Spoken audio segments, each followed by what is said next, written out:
Hello, everybody. This is the Cincinnati Herald Podcast. I'm your co host, John Alexander Reese, digital editor of the Cincinnati Herald. If you don't know, the Cincinnati Herald has been around since 1955 and is the largest African American newspaper in the greater Cincinnati area.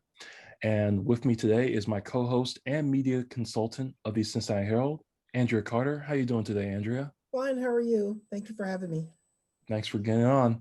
And we also have our administrative executive, Michele Bennett. How you doing today, Michele? How are you, John? Thanks for having me and greetings to all. Thanks for being here, Michele. And we also have special guest Mel Reeves, community editor of the Minnesota Spokesman-Recorder. How you doing today, good sir? I'm good. I got to give you.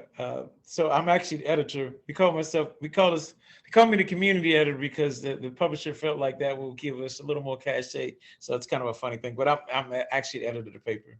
Oh, gotcha. Sorry about that. That's okay. All right. Now, before we head into our main topic, which is the Derek Chauvin trial, let's talk about some other news topics in our general news roundup. And the first topic of the day is financial support for minority-owned businesses.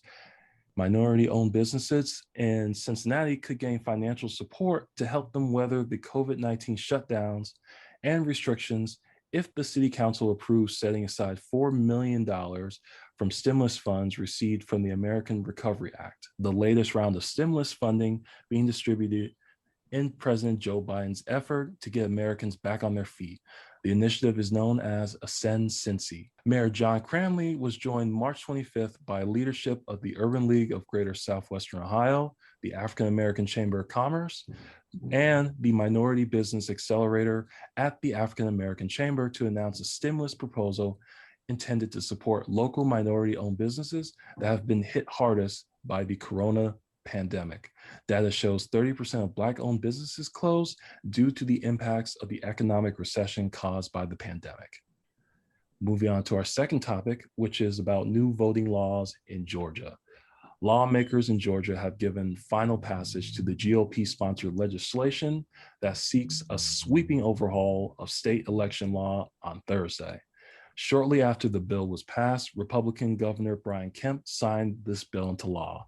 It includes provisions that would add new restrictions on voting by mail and giving the legislative greater control over how elections are run. Democrats and voting rights groups complain that the bill would disproportionately disenfranchise voters of color. And moving on to our third topic, which is COVID safety at the banks. City Councilman David Mann wants the administration to evaluate whether a new open container zone at the banks is complying with basic COVID precautions and whether the new rules should be modified until the pandemic is over. We all look forward to the day when we can move around mask-free without social distancing, wrote Councilman and mayoral candidate David Mann in a motion filed on Tuesday morning. That moment is getting close, but we cannot risk causing a setback with a surge of new cases. Mann's motion comes less than a week after the 85-acre designated outdoor refurbishment area, also known as DORA, opened at the banks stretching from the Heritage Bank Center to Paul Brown Stadium. The DORA allows bar and restaurant patrons to move freely through the local streets with beverages in specially marked cups. So, Andrea, I'll start with you. Which one of these topics interests you the most? Well, I think the David Mann one interests me the most. The fact that he was concerned about the people being down there in the banks, how many people and how many people without masks and things like that, when opening day is tomorrow. Knowing that those folks who are going to be in Great American Ballpark for the opening day of the the Reds' first game, there's going to bring a lot of people down to the banks, walking around with an open container. I think his concern should have been said for not just the group that's been down there before, but what's going to happen the rest of this week and what's going to happen now since entertainment is slowly opening back up again in the city because of the pandemic. So I think his comments come with a grain of salt. Everyone is very speculative about what's going to happen down there, and we just have to see if his comments ring true tomorrow. Indeed.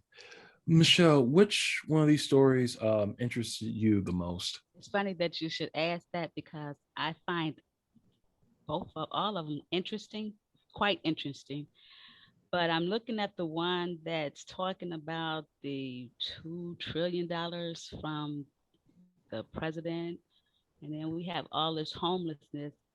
They're talking about building up the streets. I'm I'm kind of stuck on all of them because I want to know what their ultimate outcome is. Like David's talking about opening up the banks, but why are they even opening the banks? Why would they even allow any type of socialization like that when they don't have control over how they're going to allow them to socialize? I'm feeling heavy on a lot of them because I feel like there's something else going on. They're sending out double messages and they're not really putting their foot down what it really should be. They're saying, okay, well, you guys go ahead, do it. Let's see how super you are. America really don't care. So that I think they're kind of creating a genocide. They're pushing people out to kill themselves. I know that probably sounds ugly, but that's how I feel. No, I agree with you to a certain point. I certainly think that they could have waited a little bit longer with the whole Dora thing, at least until April, because you know, today is the day when, finally everyone can get vaccinated in Ohio. So I think they jumped the gun on that just a Right. little bit. They could have waited just a little bit longer on that. And that's just my opinion. But also another topic that, kind of disturbed me was the new voting law in Georgia. And, some of those provisions that they added to the legislative is that you can't hand out food or water to people waiting in line. And that was just shocking to me. It's like, I think some people said it was like the new Jim Crow, basically. Down in Georgia, I've seen videos of people waiting in line to vote. They wait like 8, 9 hours. It's crazy. It's ridiculous. I couldn't even imagine waiting in line to vote for 8 and 9 hours. And then, especially if you're a senior citizen too, it's crazy. And like someone said, it's new Jim Crow. It's very upsetting. I think it's very historical. I think that people have heard about Jim Crow but never experienced it. Now they're getting a firsthand education on what occurred before '64, the Voting Rights Act and everything else. They're getting a sense of what went on before. And when you have scared men acting out because they're afraid of the future, this is what you get. And unfortunately, there are not enough people calling them out and stopping them from what they're doing, because it's not just Georgia. There's like 42 states that have different bills similar to this, because the power of the minority vote is so strong that it scares them ridiculously. So they're going to try and change the game on us again. So we won't have a great impact where we're used to the game being changed. And that's what they don't get. When the game changes, we're like, okay, and we adapt and we go forward. And they don't get the fact that, we've been adapting for decades, for generations. This is not new. I couldn't say it better myself. So that's all of our topics so far. And now we're moving on to our main topic, which is about the Derek Chauvin trial. And like I said earlier, we have special guest Mel Reeves with us today. And how you doing today, Mel? I'm great. How about you all? Doing fantastic. So you were actually in the courtroom, right? No, I wasn't in the courtroom. I'm part of the pool that is in the courtroom. So I've been in the courtroom one day, and it's divided up among about, I don't know, about 17 news organizations. So I'll be in again on another day. But no, I was watching from the actually what's called the media room next door to the courthouse. So, but I was watching it, and I've been, as you can tell by what we've written, I'm paying very close attention to what's going on, and here in Minneapolis, and we're writing about the climate, the temperature, et cetera, et cetera. So Could you give us like today, for example, like what was the most eye-opening thing that you witnessed today? there's a lot of eye-opening stuff. I think the thing that was really eye-opening was seeing the George Floyd takedown from the perspective of the police body camera. And one of them revealed that Officer King had his knee, and he's a pretty good sized fella. He had his knee in George Floyd's back. I don't think we were that aware of. I think it might have been mentioned, but seeing it was pretty stark, and you saw that all three were putting their weight on George Floyd, so he didn't have a chance. So that kind of stood out. Also, you got a glimpse of American policing on some level. It is what it is. They accosted George Floyd, and now you got a chance to see why George Floyd may have panicked a bit, because people shouldn't get arrested for passing a counterfeit $20 bill. And even if there was pushback, the day they showed there was, they came out, tried to talk to him to kind of rectify the situation, and he kind of didn't, which I don't know why he didn't just drive off on some level, but it showed why he might have panicked, because who gets arrested for passing a $20 bill?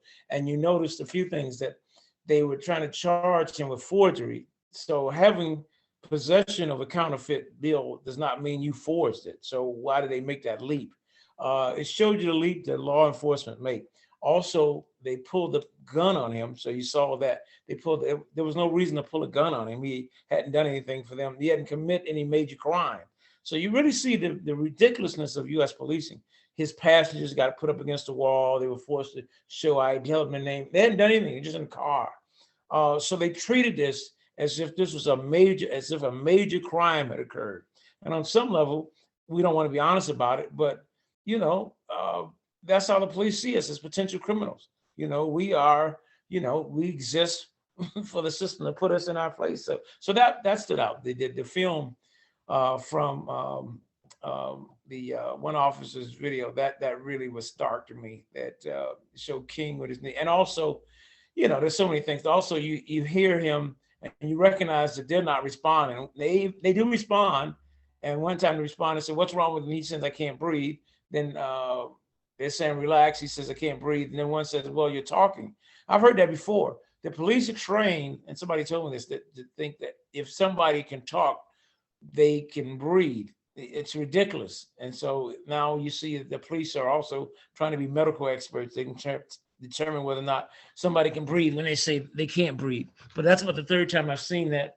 And I heard somebody say somewhere, I don't know where I picked this up, but some cop had said that they were trained to believe that you could breathe if you were talking. So anyway, a lot of stuff came out, but that's what stood out. I also have another question. What would you say to people, who said, "Oh, well, George Floyd was a criminal. If he hadn't been a criminal, he wouldn't have been in this situation in the beginning." Because unfortunately, I still hear a lot of people, especially right-wing pundits, say that. What would you say to them? They used to being saying, and the old school chef is saying that when you ask something dumb, they say, "I'm not going to dignify that with a response." So we're going to move on. Andrea, do you have any questions?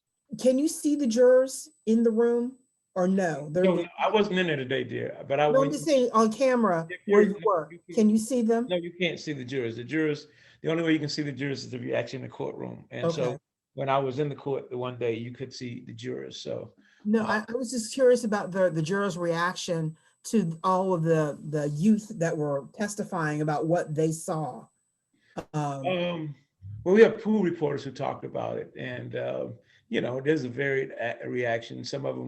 Most of them were pretty attentive yesterday. From what the people in the courtroom, they kind of report back to us. So you're not really getting much. I don't think there's a whole lot. I think what may stand out is that maybe there's one particular juror that doesn't seem to be that engaged, but now the court has set it up so that you can't track them. So, whoever juror one is today won't be juror one tomorrow. You see what I'm saying? So it's kind of hard to track their reaction. But it seems like they're paying attention. So I don't know if anybody I didn't see anything in the pool yesterday that said anybody had a real adverse reaction to anything, which I could see because it's pretty emotional stuff. So I would think that, one or two of the jurors would probably, I didn't look at it that hard yesterday. So to be honest with you, and I haven't, because I was actually watching it. So like now is when I'll go back and look and see what their pool, because, we write updates. So right about now is when I'd be looking to see what I saw some of it, but nothing stood out. It just, the jurors were pretty attentive. They were taking notes, different things that they wrote down. It was something that they took a note of that I remember they said just about everybody made a note of, and I can't remember what it was. But anyway, Well, I know one thing that I read is that there are a lot of people are suffering from survivor's guilt because they didn't do more to help George Floyd while watching or filming the scenario. That was one article that came out regarding that. And I was just wondering if that's something that you're seeing from all the witnesses. Are they feeling some sense of guilt because at one point they're watching this unbelievable thing happen, but at the same time, they couldn't do more to help him because the police were in charge. Absolutely. Do you think that the defense is looking to disparage George Floyd, or they're tiptoeing around George Floyd to get to a way to sort of say what this officer did was not wrong but right, so to speak? Well, yeah, if you watch any of the trial, everybody watching the trial knows that that's part of their defense. That's part of what the defense is using. They they've already disparaged him a few times. Yesterday, the day before, they talked about him being a big black man. They've disparaged the witnesses. The prosecution called them a beautiful bouquet of humanity. The defense has called them a mob, a rowdy mob. So, they're going to go after George. They're going to put George Floyd on trial. I mean, that was obvious from the beginning that they were going to do it. I mean, they don't have a lot of options. And after the first few days, it doesn't look good for the home team, as they say. It's going to go on for a while. The real emotional stuff will probably not drag on like it is with these first several witnesses. So that will kind of die down. But if they had to go into a jury room, I don't care what judge would say, he pretty much would be going to jail. I don't think anybody could see any of that and think, nah, he died from something else. So what about the fact that it seemed that the defense was getting a little testy at times when there was a pushback from witnesses on their questioning? Is that true, or is that just perspective from seeing? No, I mean, if you're watching it, dear, you can that's what you're seeing. That was. Well, I mean, I haven't seen all of it. I just, from what I've read. What people are seeing is what they're seeing. I mean, yeah, there was some testiness yesterday, especially with Don Williams and the paramedic woman, and she's just trying to get her truth out, and I thought the judge talked down to her, what I'm saying? I think the judge talked down to the paramedic. He couldn't get away with that as much as Donald Williams, but I think they put out a lot of truth. They snuck it in. It's like the girl Darnella said, listen, she says she stays awake at night. She feels apologizing to George Floyd. She said, it wasn't on me. She said at the end of the day, it was on him, is what Derek Chauvin should have done. What about have they made any comment about the other police officers around Chauvin? Yeah. What should they have done as well? Has that come up at all? No, it hasn't come up. They've not come up. They just showed the film today. Okay.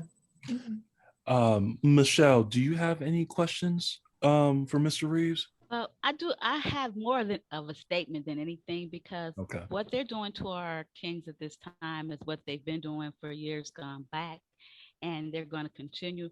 It just saddens me that they actually have to take all of these witnesses through this undue pain that they're already experiencing, and they don't need any added help to feel what they're feeling. And just his whole demeanor and the whole setup says guilty. And I guess I could ask you a question, Mr. Reeves, is does it look like they're going to draw this out?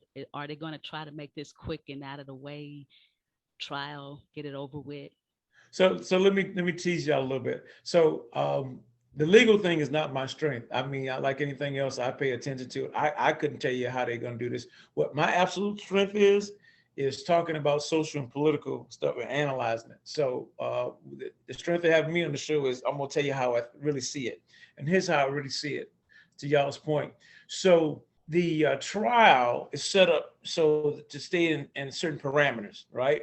And so what's going on is they're saying, we're just going to look just at the facts, right? But the problem with this is that you're seeing real human beings express real human emotions, right? So George Floyd was murdered, and the witnesses are really making the case that George Floyd was murdered, and we feel something about it, you see? And the system's like, well, we're going to give him a fair trial. We're going to look at this. And so just tell us what happened, just the facts. But what comes out of this shows you how egregious this thing is that people can't just give the facts, right? Without having a certain opinion about it or feeling about it. And that comes out very well.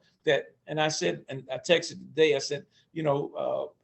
McMillan broke down this thing. I said, what's going on is the trial judge and the system wants to sanitize this thing. And the witnesses aren't letting them do it. And I said, humans won, system nothing. So what's going on, y'all, is that even the prosecution in the opening argument talked about that this is not a trial about a referendum on policing. And then the defense said, oh, it's not about politics or social justice. It's exactly about that. I hope in the future you all read the stuff I'm writing about it, because we're really articulating. I'm from a political and social perspective as a Black person who knows this stuff. We're talking about these issues that are at play. Like we talked about the problem with the trial, bringing in people who had relatives who were police or friends, and then they didn't bring on juror number 76, and we wrote about that extensively. He has a lived experience. Here's the other issues that we can discuss. There's some issues around it I can talk about very intelligently. They didn't bring on this Black man who lived in South Minneapolis, who had a lived experience as an African-American man. Most of the jurors, with the exception of probably the 60-year-old Black woman, they've got 2 African immigrants who don't have lived experience that African Americans who parents are descended from slavery on some level in Africa. We've had 1 Black woman who has Black skin. She's mixed race, but she doesn't have a Black experience. She grew up in a small town up in central Minnesota, and she said, understand, none of her friends are Black. She don't have people of color as friends. She learned about racism through some acquaintances that are people of color. So that could play out a certain way, because they don't, I can't get in their heads, but I can tell you that just on the surface, they don't necessarily have African-American experiences, traditional African-American, and they may not identify with George Floyd. So that's an issue they can talk about. The other issue that I thought we could talk about is the fact that, and you can see it all over the country. So with this being up on the screen all over the country, you realize policing has not changed. And in your city, I'm very familiar with your city. I have a friend that lives there, does a lot of really good political work. You all may be familiar with him. For whatever reason, I'm blanking his name. Brian, can't think of Brian's last name. I'll find it for you. But anyway, the police are still not trying to be held accountable. We wrote a story, and you'll see it on our site. We wrote a story just the other day about the police jumping on a kid in the middle of this.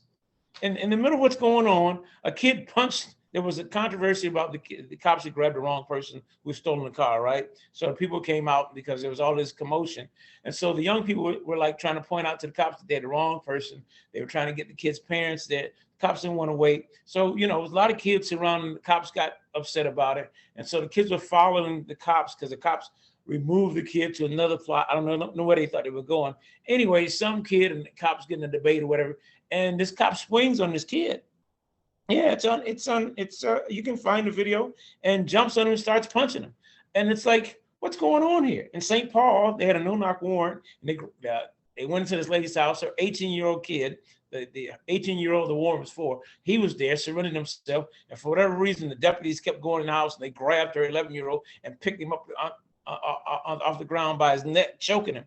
So, so what's going on some level here, folks, is that you would think that with all that's going on, the police might take a step back, but they're not. They're still pushing forward, which says that, we're going to have to continue this struggle, and people are going to have to double their efforts. This is not going to go away. I mean, we can talk about the trial all we want, whatever, but the trial just is a microcosm of what's going on. The trial is actually revealing the problem of police violence, because what you saw today was when the police accosted George Floyd, they did it with a gun. Why would you pull a pistol on a man? You came to respond to a counterfeit $20 bill. If that was in the suburbs, you just write a ticket and keep stepping. Not only did they criminalize him right away, but if in the film today, they're charging him, they're going to arrest him for forgery. Now, because he had a counterfeit, doesn't mean he forged it. You see what they do? They took the passengers out, lined them up against the wall, demanded to see their ID. They criminalized everybody involved and over-criminalized. And so you get a chance. What's on display is the American system of policing.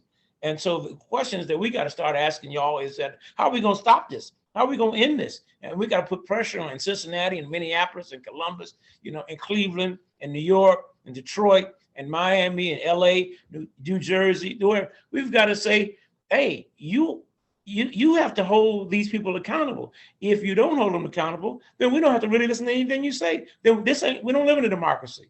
You know what I'm saying? Then tell us, let us know if the rules are different. But they're not holding the cops accountable, y'all. And so what has to come out of this is we got to fight even more. There's got to be even more pro. In fact, one of the things I'm involved in with Brian Taylor's his name, and out of Cincinnati, and some folks out of Boston, and around the country. We've been bringing families together and demanding that the states reopen the case, that the government reopen all the cases of police violence. That's right. All it sounds like something that can't happen, but if we continue to protest and fight for it, something's gonna have to give. Y'all know that the police can't keep running around beating up on folks, killing folks. Something's gonna have to give, because at some point, folks are gonna get to the point where they become desperate, and once people get to the point where they feel like they have nothing to lose, then it's on. And the system doesn't quite want to get there, but they're testing us, because to jump on some kids in this environment, it's like one of the kids said to me, it's like they're throwing their finger up. He said, "Brother man, it's like they're saying, F you, what you gonna do about it?" And the other thing they're trying to do, he says, is they're trying to get us to get violent with them so they can shoot us.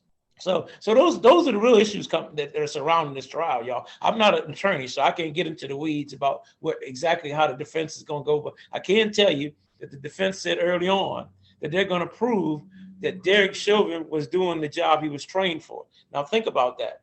So if Derek Chauvin did the job he was trained for, what does that say about the system of policing in the U.S.? That, you know what I'm saying? If he gets off on that, then we can stop pretending. we can put all the pretense down, start talking about, because a lot of black people still talking about whether there's good cops and bad cops, and whether it ain't that bad. It's just some people. No. If he's doing the job that they supposedly was trained for, then it's what I say all the time. The system of policing is bad, and all of us justice-minded folks have to decide. We've got to make up our mind that we want to get rid of the system of policing as we know it, not defund and all that, and continue to demand like we always do here. And you hear that defund thing. I don't know where it came from, but that's not what we demand. We demand that the police be prosecuted. We always say jail the killer cops and reopen the cases. So anyway, I'm going on, but you can go to our site, Spokesman-Recorder, and you can see, what we're thinking. We've got some pretty good editorials. In fact, I got a write-up today about what I thought today. And like I told you all, I think what summed up today was the human beings came forth. You saw the humanity, and the court's trying to squeeze it out of this trial, but you can't. You know what I'm saying? What happened to George was so egregious that you can't squeeze out you can't set aside the human emotion. You can't ignore it. I don't think the juror is going to be able to. I don't know how this thing's going to come out. And let me just tell you that most people in our community don't believe that he will be convicted. And I think that's true for most of the country, because they've not seen it happen before. It's like, who said it before? One family member said that. Yeah, I was talking to, actually, I interviewed my Uber driver the other day. And I asked her, I said, "Sister, what do you think?" She said, "I hope they put that dude in jail." She said, "But, we've been disappointed time and time and time again." She said, "I hope for the best, but I'm not so sure they're going to convict him." So think about where we are. Here we saw a man. So this is what we got to talk about. Here we saw a man get murdered. We all saw it. We saw what we saw. Like the open attorney said the other day, we saw what we saw, and we saw murder. Think about that. And now we have the system of jurisprudence. Yes, he has a right to trial, no doubt. But it almost is like they're bending over backwards to try to make this appear legit, right? And you don't see, right. You're right. Companies have been coming out saying we're going to do some extra stuff, but you don't see city government saying, "Hey, in Cincinnati, they didn't come to y'all and say, what's been happening is pretty bad. Y'all are right. We need to hold these cops accountable." That's not what's going on. You know what I'm saying? So it's like a kid, right? Your kid did something bad. Instead of saying, you say, "Hey, what'd you do?" Instead of saying, and you say, "What you did was wrong," right? Instead of that, he tries to stick to what he did that was wrong. And everybody knows it was wrong, but he's trying to hold on to it and pretend that wrong is right. So I'll stop talking, but that's my strength, y'all. I ain't no attorney, but I can take the legal stuff and talk about how, like I like to say, it may be legal, but that don't make it right. Right. No, right. That's very good stuff. But yeah, like you said, we gotta go. But that was definitely a fascinating discussion that we had. I want to thank you, Mr. Reeves, for coming on today. Make sure you check out the Minnesota Spokesman-Recorder to see more coverage of Derek Chauvin. And make sure you check out all the stories we talked about today on our website at www.thecincinnatiherald.com. You can also check out our print edition, which is sold at your local Kroger, UDF, Walgreens, Joseph Beth Booksellers, and at select service stations. Follow us on Facebook at The Cincinnati Herald. Follow us at Cincy Herald on Twitter and Instagram. And you can also follow us on YouTube. Just search for The Herald TV. And you can also follow us on TikTok at The Cincinnati Herald. And one more thing, make sure you get vaccinated, because in the state of Ohio, anyone over the age of 16 is now eligible to get a vaccination shot. So I'm your co-host, John Alexander Reese, digital editor of the Cincinnati Herald, and have a good day.